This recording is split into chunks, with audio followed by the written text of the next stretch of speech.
معلقتين زيت مع بصلة مبشورة، ونحط ربع كيلو لحمة ونقلبهم لغاية ما اللون الرمادي ده يظهر. هنضيف معلقتين صلصة وبعديها التوابل بتاعتنا، ملح وفلفل وقرفة وفصين توم. وبعد كده نزود كوباية مية ونسيبها على النار لحد ما اللحمة تشرب أغلب المية.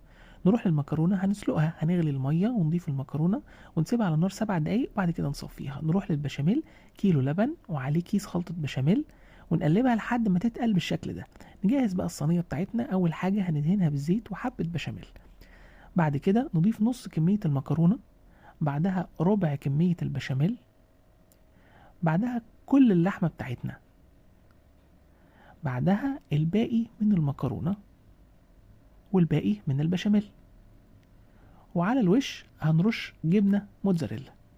هندخلها الفرن 10 دقايق، وبعدها هنولع الشواية لحد ما وشها يحمر.